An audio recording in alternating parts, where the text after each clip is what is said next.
Welcome to AI World TV, your go-to destination for everything artificial intelligence. Discover the captivating landscape of AI, where advanced technology finds real-life application. Subscribe to AI World TV for webzine articles, reports, podcasts, videos, live events, and latest trends. Hear from top industry leaders and discover how AI is transforming industries and our daily lives.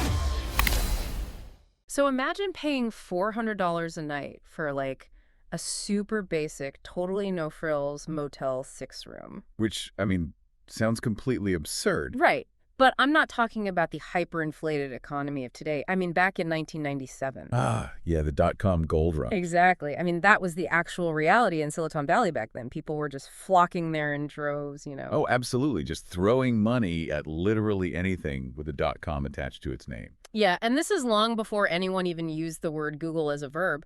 But, fast forward to mid-2026, and suddenly those endless blank checks for corporate AI projects, they're getting heavily scrutinized. Because token budgets are just maxing out left and right. Right. And so for you listening, you really have to wonder, are we just living through the late 90s dot-com bubble all over again? Just like waiting for the crash? It's definitely the persistent anxiety that's kind of hovering over every tech investment right now. Oh, for sure. There's this palpable fear that all the capital we've seen flooding in over the last few years is heavily divorced from actual tangible utility. Which brings us perfectly to the source material for today's deep dive. We're unpacking this really eye-opening interview from the Money Masters show. Yeah, the one featuring Sydney Armani. Yep. Armani is this Silicon Valley engineer and tech veteran who's actually been navigating these trenches since that $400 Motel 6 era. He's seen it all firsthand. Exactly. And his core argument is just incredibly direct. He insists that this is absolutely not a bubble. Right. He's actually calling this a foundational industrial revolution. And honestly, he brings the receipts to prove it. So our mission today for this deep dive is to really deconstruct that argument, right? Yeah. We need to look past all the software hype. We really do. We're going to examine the massive physical realities that are anchoring this technology. Because it's not just code in the cloud. Not at all. We're going to dig into the hidden infrastructure demands, the biological breakthroughs that are literally extending human longevity. Which is wild, by the way. It really is. And of course, the profound vulnerabilities that are actively reshaping corporate and national security right now. But I do want to push back on Armani's timeline right out of the gate, though. Because, if you read about the 90s, the parallels to today's AI boom are pretty glaring. Well, Armani himself even called the 90s a spray and pray era. Right, just throwing darts blindfolded. Companies were laying thousands of miles of fiber optic cables for a digital world that honestly didn't even exist yet. They were building the pipes without any water to flow through them. Exactly. So why isn't the massive build-out of AI data centers today just the exact same mistake? Like, aren't we just building a massive 8-lane highway before anyone has even invented the car? That's the crucial distinction Armani makes, actually. And it really comes down to the fundamental mechanism of the bottleneck. Okay, unpack that a bit. So in the 1990s, the telecom companies solved the macro infrastructure problem, right? The long-haul fiber optic. Right, the big pipes. Yeah, but the last-mile connectivity to individual homes, that was still reliant on 56K dial-up modems. Oh, man, that dial-up sound. Right. So you had this massive pipe, but the end user couldn't consume the data fast enough to justify the upfront cost.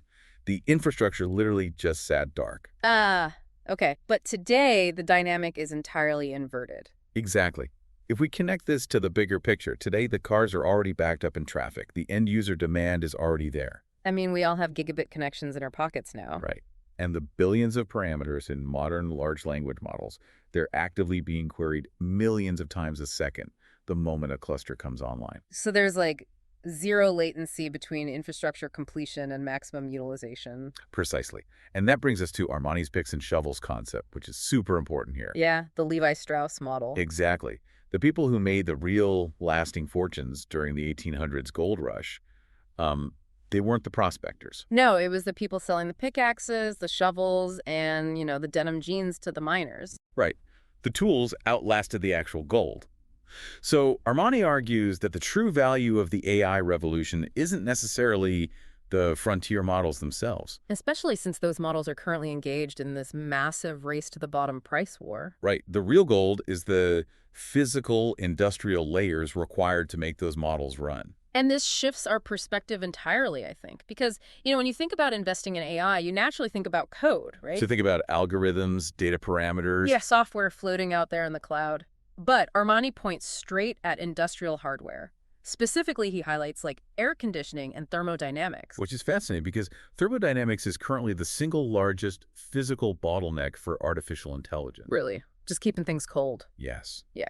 We have to look at how these massive GPU clusters operate.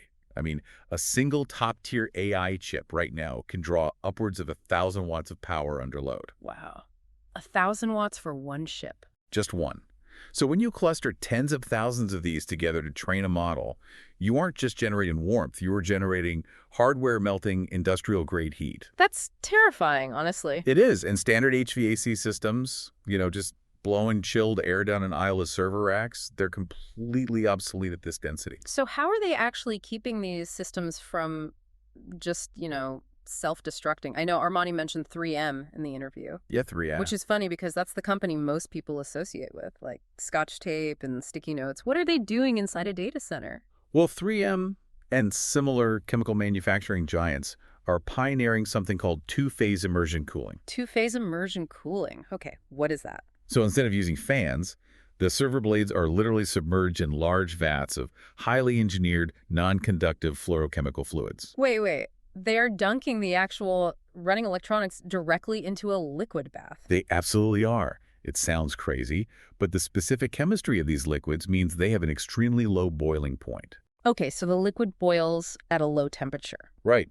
As the AI chip heats up, the fluid directly in contact with the chip boils and turns into vapor. Oh, wow. And that phase change from liquid to gas, Yeah. it absorbs a massive amount of thermal energy, just pulling the heat directly away from the silicon. That is wild. And then where does the vapor go? The vapor rises, hits a condenser coil at the top of the tank, turns back into liquid, and basically rains back down into the vat. So it's an incredibly efficient, closed-loop thermal management system. Exactly. That is just mind-blowing. Yeah. The actual brain of the AI revolution is sitting in a boiling vat of engineered chemicals just to function. Yeah, it's pretty dystopia when you picture it. But, that only solves the heat. What about the raw electricity required to generate that heat in the first place? I mean, surely you can't just drop one of these massive AI data centers in a suburban town and plug it into the local power grid. You absolutely cannot, because it would immediately destabilize the local infrastructure. Just brownouts everywhere. Right. Armani points out that traditional power grids were designed for predictable, undulating consumer loads. People turning on their ovens at 6 p.m. Everyone getting home from work, yeah.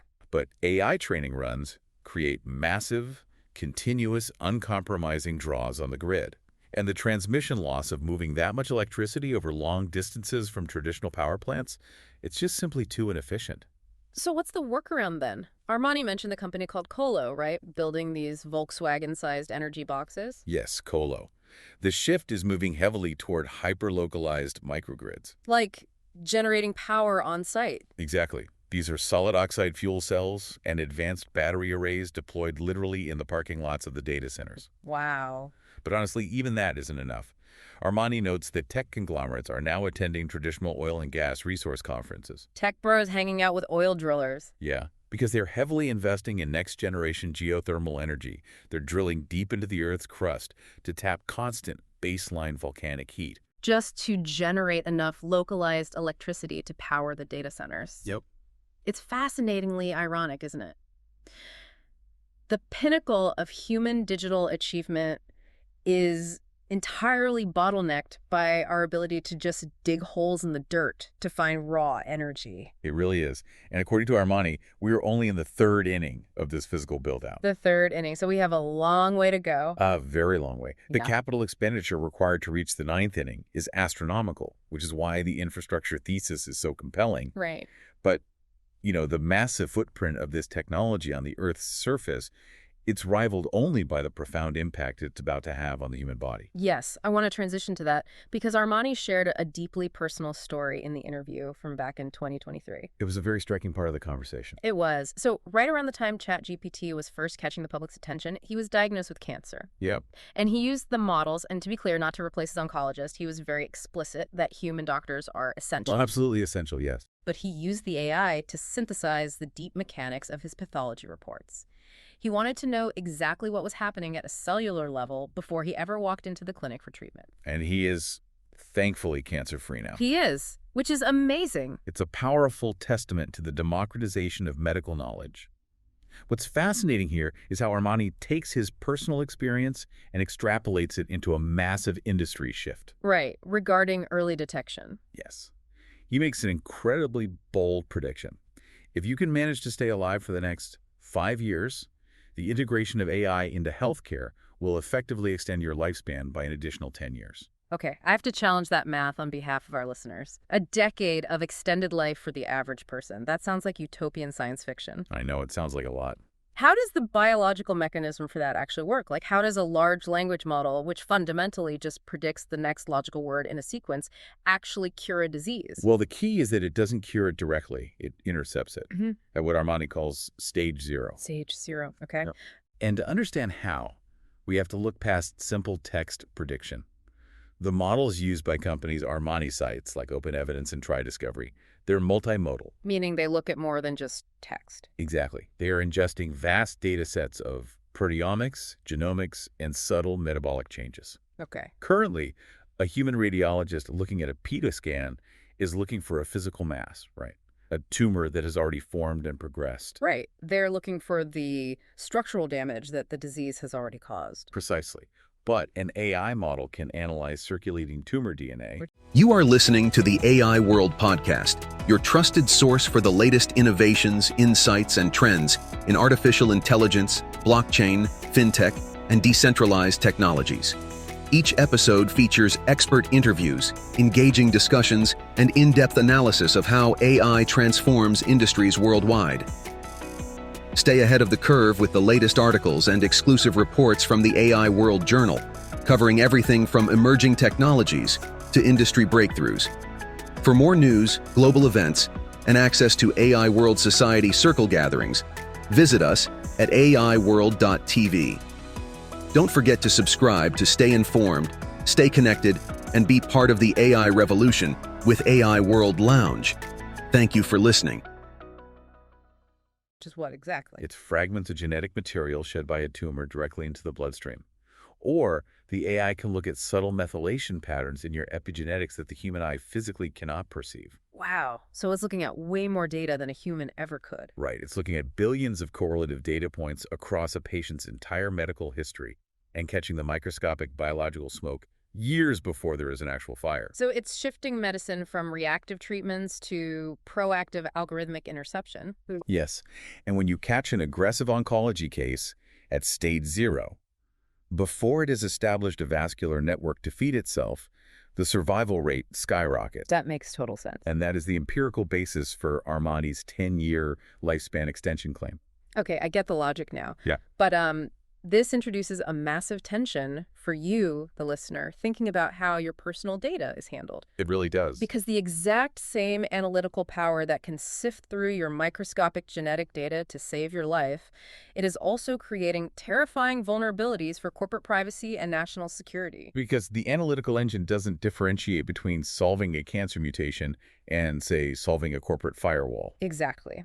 So what does this all mean when these AI agents stop just answering our questions and start acting on their own? Well, that brings us to the much darker side of the mid-2026 landscape. We have fully moved past the experimental chatbot phase, and we are now dealing with autonomous agentic loops. Right, and companies are feeling the financial burn of this first. Armani pointed out that corporations are just blowing through multi-year token budgets in a matter of months. Because employees are leaning on AI so heavily to automate their daily tasks that the compute costs are spiraling completely out of control. But Armani makes it clear that the financial cost is nothing compared to the operational risk, right? The operational risk is profound. Now, Armani makes some pretty aggressive claims here about government intervention. Yeah, and just as a quick reminder to you listening, we aren't endorsing these claims about the Federal Reserve or the NSA taking sides.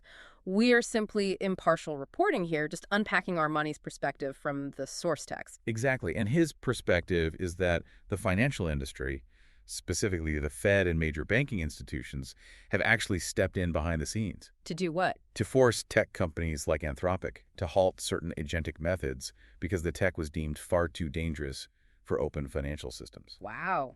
Deemed too dangerous by the Fed.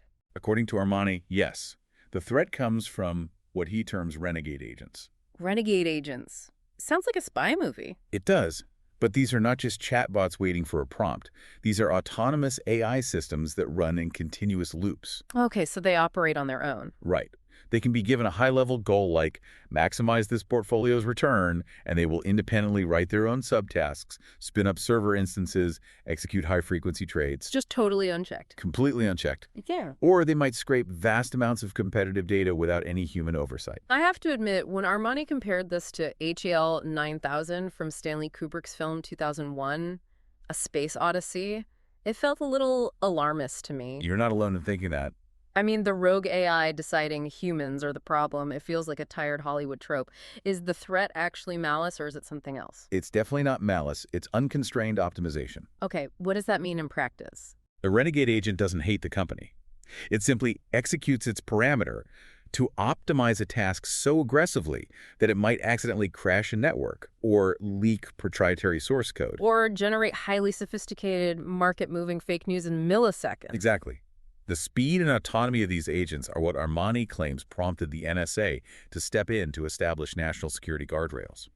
So how is corporate America reacting to the reality that their own employees might accidentally unleash a self-prompting data vacuum on their networks? They are terrified. They are drastically pivoting away from public models and heavily investing in enterprise AI. Enterprise AI, the walled garden approach. Yes, corporations are desperately building highly customized air-gapped models. Break down air-gapped for us in this context, because I usually hear that with, like, nuclear submarines. It's a similar concept. It means the AI operates completely isolated from the public internet. Okay. They utilize architectures like retrieval augmented generation or RE inside a secure internal cloud. So the data stays in-house. Yep. Exactly.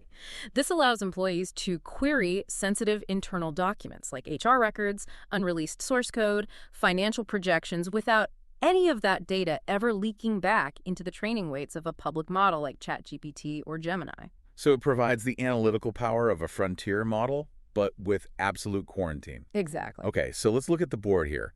On Earth, we are maxing out our power grids. We're desperately drilling for geothermal energy. We are boiling vats of chemical fluid just to keep the chips from melting. Right. And corporations are so terrified of public data leaks that they are building quarantined, disconnected AI silos. It's a very constrained environment. So if earthly infrastructure is tapped out and security is paramount, where do you physically build the next generation of infrastructure? Well, Armani points to a development that sounds entirely absurd until you really look at the thermodynamic and logistical realities. They are looking to outer space. Okay, when I read the part of the source material about Elon Musk's XAI building data centers in space following a massive SpaceX IPO, I honestly thought it was a joke. A lot of people did. I mean, I have to call it the math here. Launching a Falcon Heavy rocket costs tens of millions of dollars per flight. At least, yeah. So does the cost of rocket fuel and orbital deployment genuinely offset the cost of just buying land in Texas and running water through a cooling tower? Is this just billionaire sci-fi vanity, or is there a legitimate business reason to put a server in orbit? There's an incredibly sound business case for it, actually. Because space solves the two biggest, most intractable physical problems we just discussed: heat and communication latency. Okay, let's start with heat. Consider the thermodynamics. Deep space is approximately 2.7 Kelvin. Which is freezing. Beyond freezing, you have access to an infinite, naturally occurring heat sink. Yeah. You completely eliminate the need for two-phase immersion cooling or millions of gallons of fresh water. Ah, so the hardware can just run at maximum compute capacity continuously without melting. Okay, I see the cooling argument. That makes sense. But how do you get the data back down to Earth without massive lag? I mean, we complain about latency when our Wi-Fi router is just in the next room. You do it by utilizing laser-linked satellite constellations, like Starlink. Oh, right. Think about it. Terrestrial fiber optic cables are physically bound by geography. They have to route around oceans, mountains, and local network congestion points. They have physical roadblocks. Right. But a space-based data center beams data directly down to localized receivers anywhere on the globe. You entirely bypass the terrestrial choke points. So you end up with a perfectly cooled, globally accessible compute cluster. Precisely. And Armani sees this orbital infrastructure as the necessary foundation for what Google Gemini and others are calling the no-click revolution. The no-click revolution. That sounds like the ultimate evolution of the autonomous agents we were talking about earlier. It is. The whole goal of consumer AI is to move from a reactive tool to an invisible, predictive infrastructure. Okay, what does no-click actually look like for the user? It means the AI seamlessly anticipates your needs, organizing logistics, drafting communications, executing purchases, without you ever needing to open an interface, type a prompt, or click a button. Wow. But to achieve that level of instantaneous, ubiquitous agentic action, you need an infrastructure that isn't bottlenecked by terrestrial power grids or localized fiber cuts. It's the invisible infrastructure finally doing the heavy lifting in the background. Exactly. So let's pull all of this together for you listening. What Armani's interview reveals is that AI has firmly transitioned out of a conceptual software hype cycle. It is a massive, incredibly demanding physical reality now. Yeah, we are looking at a technology that requires boiling fluorochemicals, solid oxide fuel cells, and deep earth geothermal drilling just to function at baseline capacity. But the societal payoff for that staggering industrial footprint is immense. It really is. We are on the precipice of proactive stage zero medical interventions, using multimodal analysis of our epigenetics to intercept diseases before they physically form, potentially adding a decade to human life expectancy. Yet that exact same analytical power necessitates strict, air-gapped enterprise guardrails to prevent self-prompting agents from, destabilizing markets or leaking proprietary data. Right. It's a delicate balancing act between biological salvation and digital vulnerability. Which leaves us with a fascinating and honestly somewhat unsettling final implication to ponder for today. Yeah, let's leave you with this. Armani painted a vivid picture of the near future. Autonomous, self-optimizing AI agents operating securely on massive data centers orbiting the Earth. Right. But when mega corporations begin migrating their most demanding compute clusters into the vacuum of space, it raises a massive, entirely unaddressed legal question. Who actually owns the rights to the orbital environment? That's a great point. When thousands of kilowatts of heat and inevitable hardware e-waste are dumped into low Earth orbit by these private servers, are we simply solving our terrestrial energy bottlenecks by exporting our environmental pollution into the stars? Just making it someone else's problem. Exactly. And when an autonomous, self-learning AI agent goes rogue on a server that is literally orbiting the Earth entirely outside the legal jurisdiction and physical reach of any single government, how do you pull the plug on a machine that's looking down on us from the stars? The future of artificial intelligence is unfolding, and it's happening at AI World Week, the flagship global event for innovation, collaboration, and transformation. This flagship global AI event is designed to connect visionary leaders, trailblazing entrepreneurs, and influential thinkers to explore the endless possibilities of AI. Experience groundbreaking technology that redefines industries and inspires progress. Join thought-provoking discussions on ethical AI, digital equity, and the transformative role of technology in our world. Build meaningful connections that catalyze innovation and drive impact. AI World Week is powered by AI World Society, a global movement dedicated to advancing AI responsibly and ensuring it serves humanity. Together, we're shaping a smarter, more inclusive, and equitable future. Continue your journey beyond the event with the AI World Journal, offering expert insights, in-depth analysis, and the latest trends shaping the AI landscape. This is your opportunity to lead, to innovate, and to transform the world with AI. AI World Week. We invite you to join us and embrace the AI revolution.